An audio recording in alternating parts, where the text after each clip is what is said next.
छात्रों, हिंदी कालांश में आपका स्वागत है। आज हम वसंत पाठ्य पुस्तिका से पाठ 11 जो देखकर भी नहीं देखते, इस पाठ का हम अध्ययन करेंगे।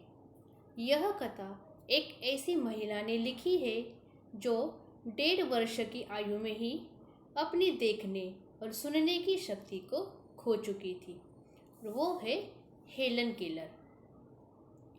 हम हेलन केलर के जीवन परिचय के बारे में जान लेते हैं। हेलन केलर जन्म 1880 में और मृत्यु 1968 में हुई थी। हेलन केलर एक ऐसा नाम है जो घोर अंधकार के बीच भी रोशनी देता रहा। कल्पना करो कि जो न सुन सकता हो और न देख सकता हो, फिर भी वह लिखना पढ़ना और बोलना सीख ले। भरपूर आशा आकांक्षा के साथ जीवन जीने लगे और उसके योगदान दुनिया के लिए यादगार बन जाए, ऐसी थी हेलन केलर। जब वे 1.5 वर्ष की थी, बचपन की एक गंभीर बीमारी की वजह से उनकी देखने और सुनने की शक्ति जाती रही, लेकिन उन्होंने हार नहीं मानी। कॉलेज के दिनों में ही प्रकाशित अपनी आत्मकथा स्टोरी ऑफ लाइफ में वे लिखती है कि मुझे ये तो याद नहीं कि ऐसा कैसे हुआ, लेकिन ऐसा लगता था कि रात कभी खत्म क्यों नहीं होती और सुबह क्यों नहीं आती। दुनिया की सभी भाषाओं में इस किताब के अनुवाद हुए हैं। इसके अलावा भी उनकी 10 पुस्तकें और सैकड़ों लेख प्रकाशित हुए हैं। उन्होंने दुनिया भर में घूम घूम कर अपने जैसे लोगों के अधिकारों और विश्व शांति के लिए काम किया।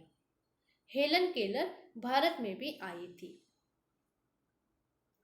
जो देखकर भी नहीं देखते, हेलन केलर जी द्वारा लिखा गया यह एक प्रेरक लेख है।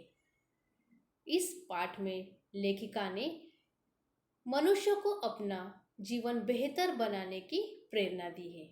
तो चलिए हम इस पाठ की जानकारी लेते हैं। कभी कभी मैं अपने मित्रों की परीक्षा लेती हूँ, यह परखने के लिए कि वह क्या देखते हैं। हाल ही में मेरी एक प्रिय मित्र जंगल की सैर करने के बाद वापस लौटी। मैंने उनसे पूछा कि आपने क्या क्या देखा। कुछ खास तो नहीं, उनका जवाब था। मुझे बहुत अचरज नहीं हुआ, क्योंकि मैं अब इस तरह के उत्तरों की आदी हो चुकी हूँ। मेरा विश्वास है कि जिन लोगों की आंखें होती है वे बहुत कम देखते हैं। क्या यह संभव है कि भला कोई जंगल में घंटा भर घूमे और फिर भी कोई विशेष चीज न देखे? मुझे जिसे कुछ भी दिखाई नहीं देता, सैकड़ों रोचक चीजें मिलती हैं, जिन्हें मैं छूकर पहचान लेती हूँ। मैं भोजपत्र के पेड़ की चिकनी छाल और चीड़ की खुरदरी छाल को स्पर्श से पहचान लेती हूँ। वसंत के दौरान मैं टहनियों में नई कलियां खोजती हूँ। मुझे फूलों की पंखुड़ियों की मखमली सतह छूने और उनकी घुमावदार बनावट महसूस करने में अपार खुशी मिलती है। अब हम इन पंक्तियों में आए हुए कठिन शब्दों के अर्थ देखते हैं। परखना, परखना मतलब निरीक्षण करना। सैर, सैर का अर्थ है भ्रमण। रोचक यानी कि दिलचस्प। मखमली का अर्थ है मुलायम। यहाँ पर मुहावरा है आदी होना, मतलब आदत लग जाना। अब हम इन पंक्तियों का स्पष्टीकरण देख लेते हैं। कभी कभी मैं अपने मित्रों की परीक्षा लेती हूँ। यहाँ पर लेखिका हेलन केलर कहती है कि वह अपने मित्रों की परीक्षा लेती है, यानी कि उनको जांचती है। यह परखने मतलब यह निरीक्षण करने के लिए कि वह क्या देखते हैं, जो कि वो दृष्टि संपन्न है, वह अपनी आंखों से क्या क्या देखते हैं, यह जानने के लिए लेखिका उनकी परीक्षा लेती है। और लेखिका की हाल ही में ही एक प्रिय मित्र जो है वो जंगल की सैर करके वापस आई थी।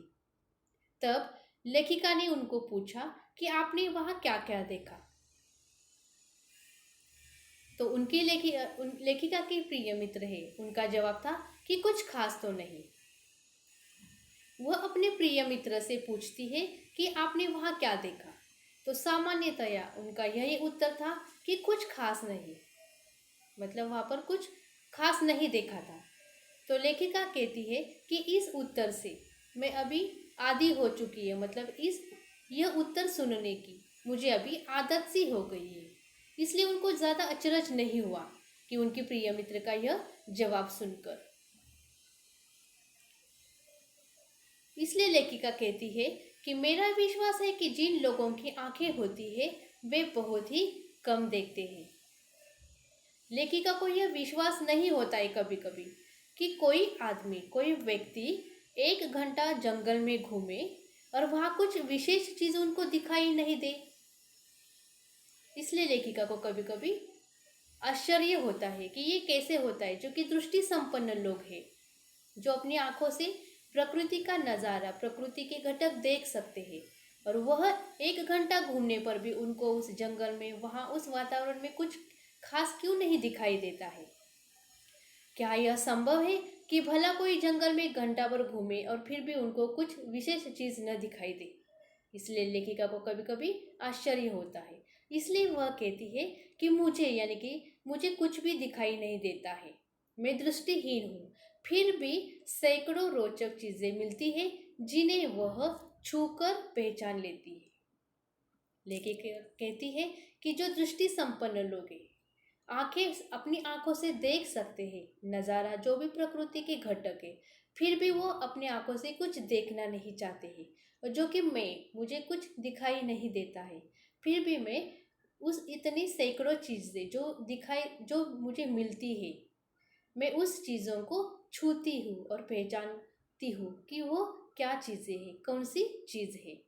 जैसे कि यहाँ पर लेखिका ने कहा है, भोजपत्र के पेड़ की चिकनी छाल और चीड़ की खुरदरी छाल को वह स्पर्श करती है और फिर उसे पहचान लेती है कि कौन सा पेड़ की यह छाल है, भोजपत्र की चिकनी छाल है या फिर चीड़ की खुरदरी छाल है।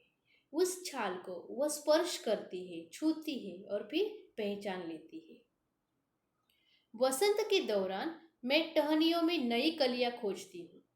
वसंत यानी वसंत ऋतु, वैसे ही आपको पता है वसंत ऋतु जो है, सभी ऋतुओं में सभी को अच्छा लगता है वसंत ऋतु, क्योंकि वसंत ऋतु में सभी पेड़ पौधों को पत्तों से भरे होते हैं, फूलों से भरे होते हैं। लेखिका कहती है वसंत ऋतु के दौरान मैं भी टहनियाँ, यानी कि पेड़ की जो शाखाएं हैं, वहाँ पर जो नई कलियाँ आती है, उस नई कलियाँ को वो खोजती है, ढूंढती है। मुझे फूलों की पंखुड़ियों की मखमली सतह छूने और उनकी घुमावदार बनावट महसूस करने में अपार खुशी मिलती है।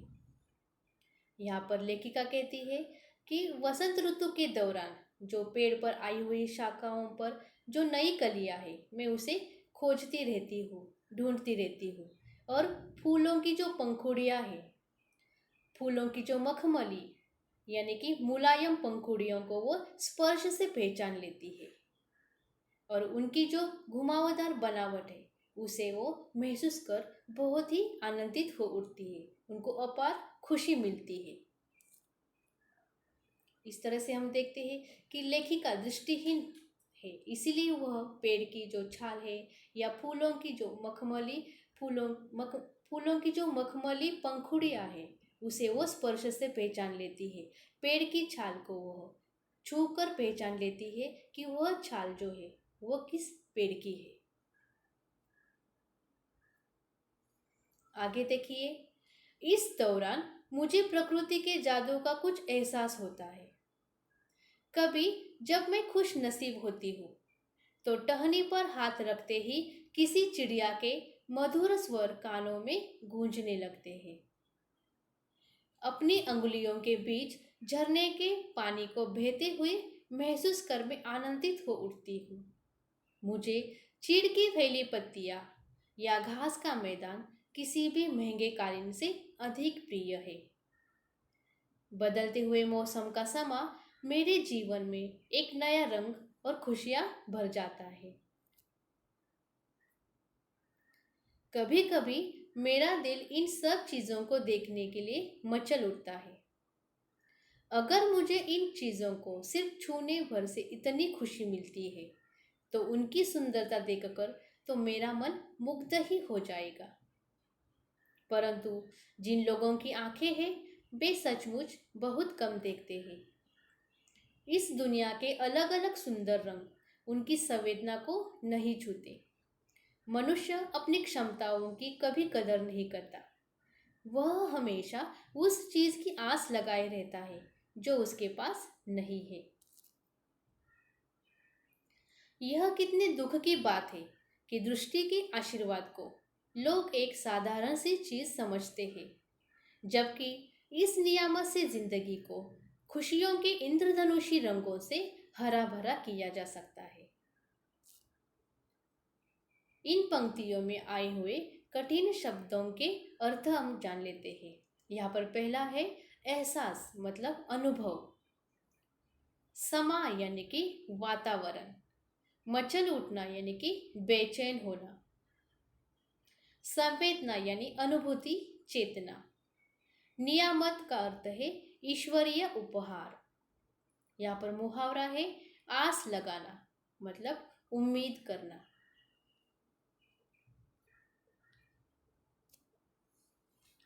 लेखिका कहती है कि जब वह फूलों की मखमली पंखुड़ियों को स्पर्श से पहचान लेती है तब उनको बहुत ही आनंद मिलता है।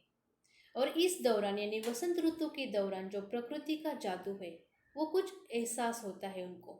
यानी यह जो प्रकृति का जादू है कुछ उनको एहसास होता है। उनको यह ऋतु जो है वो बहुत ही अच्छी लगती है।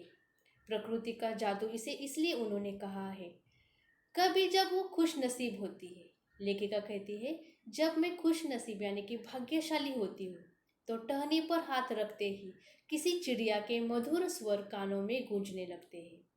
टहनी यानी कि पेड़ की शाखा पर जब वो हाथ रखते हैं तब किसी चिड़िया के मधुर स्वर उनको सुनाई देने लगते हैं। तब वो अपने आप को बहुत ही भाग्यशाली समझती है। अपनी अंगुलियों के बीच झरने के पानी को बहते हुए महसूस कर मैं आनंदित हो उठती हूँ। जिस तरह से हम झरने के पानी का मज़ा लेते हैं, जो कि हम दृष्टि संपन्न, हम अपनी आंखों से जब झरना देखते हैं तो वो जब बहता हुआ झरना देखकर हम बहुत खुश होते हैं। हमें बहुत आनंद मिलता है। उस झरने का जो बहता हुआ पानी है उसे हम उड़ाते हैं, पानी के साथ खेलते हैं। लेकिन यहाँ पर लेखिका दृष्टिहीन है। फिर भी लेखिका कहती है कि अपनी अंगुलियों के बीच झरने के पानी को वो बहते हुए महसूस कर कर आनंदित हो उठती है। भले ही उस बहते हुए झरने को देख नहीं सकते हैं, लेकिन फिर भी लेखिका अपनी जो अंगुलियां हैं वह उस बीच झरने के पानी में डालती है और उस पानी को बहते हुए महसूस कर लेती है और यह उनको खुशी देती है। यह महसूस करके वो अपने आप को बहुत ही आनंदित यानी कि खुश नसीब समझती है। मुझे चीड़ की फैली पत्तियां या घास का मैदान किसी भी महंगे कालीन से अधिक प्रिय है। लेखिका यहाँ पर कहती है जो महंगा कालीन होता है उससे ज्यादा मुझे चीड़ की फैली पत्तियां और घास का मैदान सबसे ज्यादा प्रिय है। मतलब लेखिका को जो प्रकृति के घटक है उससे बहुत लगाव है।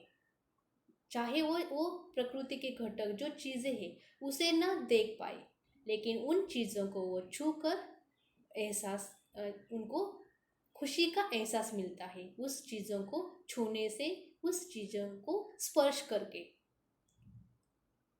बदलते हुए मौसम का समा मेरे जीवन में एक नया रंग और खुशियां भर जाता है।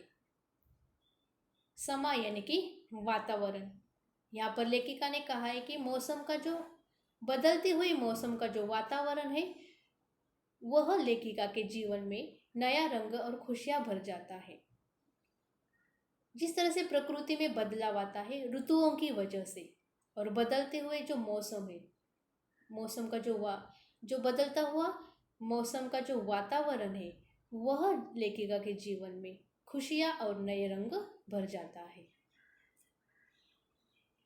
यहाँ पर हम देख सकते हैं कि लेखिका अपनी उंगलियों के बीच झरने के पानी को बहते हुए महसूस करके आनंदित हो उठती है। जिस तरह से हम बहते हुए झरने के पानी जो है बूंदों को इस तरह से यहाँ वहाँ उड़ाते हैं और खुशी महसूस कर सकते हैं, वैसे लेखिका उस पानी को उंगली में उस झरने के बीच में डालते हैं और फिर पानी को महसूस करके वो खुश हो जाते हैं। कभी कभी मेरा दिल इन सब चीजों को देखने के लिए मचल उठता है। लेखिका कहती है कि कभी कभी ये सब जो प्रकृति की चीजें हैं, जो कि आसपास जिस वातावरण को में वो देखते हैं, वह देखने के लिए उनका दिल मचल उठता है, वो बेचैन हो जाती है, क्योंकि उनको लगता है कि मुझे इन चीज़ों को सिर्फ छूने से, लेखिका तो देख नहीं पाते इन चीज़ों को, उसे छू कर वो अपने आप को वो खुश हो जाती है, आनंदित हो उठती है। लेकिन कभी कभी उनको यह चीज़ें देखने का बहुत मन करता है, यानी यह चीज़ें देखने के लिए वो ज़्यादा ही बेचैन होती है, क्योंकि उनको लगता है कि इन सब चीज़ों को मैं छूने पर मुझे इतनी खुशी मिलती है, तो सचमुच उनकी सुंदरता देखकर तो मेरा मन तो बहुत ही ज़्यादा मोहित यानी कि मुग्ध हो जाएगा। परंतु जिन लोगों की आंखें हैं वे सचमुच बहुत कम देखते हैं, इसलिए लेखिका कहती है मैं दृष्टिहीन होने के बावजूद भी सिर्फ चीज़ों को छूने पर इतनी खुशी महसूस कर सकती हूँ, तो अगर मैं इन चीज़ों की सुंदरता देखकर तो मेरा मन और भी ज़्यादा मुक्त मोहित हो जाएगा। इसलिए लेखिका यहाँ पर कहती है कि जिनकी आंखें हैं वे सचमुच बहुत कम देखते हैं। इस दुनिया के अलग अलग सुंदर रंग उनकी संवेदना को नहीं छूते हैं। यहाँ पर लेखिका बताते हैं जो दृष्टि संपन्न लोग हैं, जो कि प्रकृति का नज़ारा वह अपनी आंखों से देख नहीं पाते हैं। अलग अलग सुंदरता जो सुंदर रंग है उनकी संवेदना को वो नहीं छू पाते हैं, जो कि दृष्टि संपन्न लोग हैं वे लोग। मनुष्य अपनी क्षमताओं की कभी कदर नहीं करता। मनुष्य के पास जो क्षमता जो कि ताकत है उसकी वो कभी कदर नहीं करता, उसका वो सम्मान नहीं करता है। वह हमेशा उस चीज़ की आस लगाए रहता है जो उसके पास नहीं है। लेखिका यहाँ पर कहती है कि हमेशा मनुष्य क्या करता है, जो कि उसके पास नहीं है उसी के लिए वो क्या करता है, उसके पास नहीं उसके लिए वो दुखी होता है, और जो उसके पास है उससे वो कभी खुश नहीं होता है। मनुष्य के पास जो ईश्वरीय देन है जो कि आंखें हैं, उससे वो नज़ारा कुछ नहीं देख पाता, लेकिन जो उसके पास चीज़ें नहीं है उसी के लिए वो आस लगाए रहता है। और यह कितने दुख की बात है कि दृष्टि के आशीर्वाद को लोग एक साधारण सी चीज समझते हैं। लेखिका कहती है कि मनुष्य का जिसके पास उसके पास बहुत सारी क्षमता है लेकिन उसकी वो कदर नहीं करता है, जिसके पास जो भी है उसकी उसे कदर नहीं है, वो ना कि वो सम्मान करता है, लेकिन जो नहीं है उसके लिए वो उम्मीद लगाता है, उम्मीद करता है यानी आस लगाता है। यह कितने दुख की बात है कि दृष्टि के आशीर्वाद को लोग एक साधारण सी चीज समझते हैं।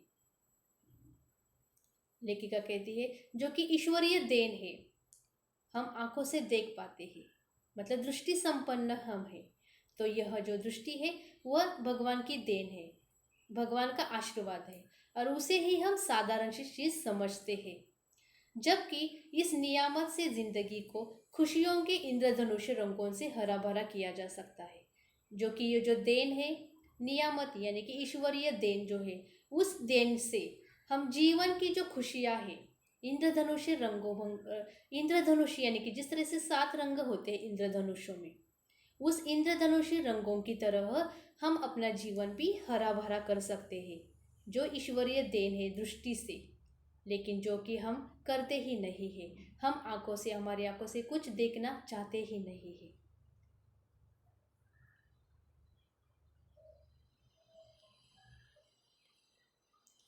बच्चों, इस पाठ से हमने यह जाना कि हमारी इच्छा शक्ति दृढ़ होनी चाहिए ताकि किसी भी प्रकार की कमजोरी हमारे लक्ष्य के मार्ग में बाधक न बन पाए। जिस तरह से हेलन केलर दृष्टिहीन है, नेत्रहीन है, फिर भी उनमें दृढ़ शक्ति थी, इसलिए उन्होंने अपनी कमजोरी को अपने लक्ष्य के मार्ग में बाधक नहीं बनाया था। इसलिए हमें भी हमारी इच्छा शक्ति दृढ़ करनी चाहिए ताकि किसी भी प्रकार की कमजोरी हमारे लक्ष्य के मार्ग में बाधक न बन पाए। प्रकृति ईश्वर द्वारा प्रदत्त अनुभव और अमूल्य उपहार है, हमें इसके महत्व को समझना चाहिए। प्रकृति ईश्वरीय देन है, इसलिए यह जो अमूल्य उपहार है इसके महत्व को हमें समझना चाहिए। बच्चों, इस पाठ में आए हुए अब हम प्रश्नों के उत्तर जान लेते हैं। यहाँ पर पहला प्रश्न है, जिन लोगों के पास आंखें हैं वे सचमुच बहुत कम देखते हैं। हेलन केलर को ऐसा क्यों लगता था? उत्तर है, हेलन केलर के दृष्टि संपन्न मित्र अक्सर उनसे कहा करते थे कि उन्होंने कुछ खास नहीं देखा। प्रकृति की जो सुंदरता आंखें न होते हुए भी वह महसूस कर लेती थी, जिस जादू के स्पर्श से वह रोमांचित हो जाती थी, उस खूबसूरती को उनके दृष्टि संपन्न दोस्त देख नहीं पाते थे। लेखिका यहाँ पर कहना चाहती है कि उनके जो दृष्टि संपन्न मित्र है वह उनसे अक्सर कहते थे कि उन्होंने कुछ खास नहीं देखा था। प्रकृति की जो सुंदरता है, आंखें न होने के बावजूद भी लेखिका उस जादू को स्पर्श से महसूस कर सकती थी, जो कि इसी खूबसूरती को उनके दृष्टि संपन्न दोस्त रहे वो देख नहीं पाते थे। प्रकृति का जादू हर वक्त उनकी आंखों के सामने होते हुए भी उनके हृदय में कोई रोमांच पैदा नहीं कर पाता था। लेखिका कहती है कि जो दृष्टि संपन्न है, जो कि अपनी आंखों से देख सकते हैं, यह प्रकृति का नजारा, प्रकृति का जादू और उनकी आंखों के सामने है, फिर भी उनके हृदय में इसके लिए कोई भी रोमांच पैदा नहीं कर पाता है। और संभवतः यही कारण था कि हेलन केलर को लगता था कि जिन लोगों के पास आंखें हैं वे सचमुच बहुत कम देखते हैं। यहाँ पर प्रश्न दूसरा है, प्रकृति का जादू किसे कहा गया है?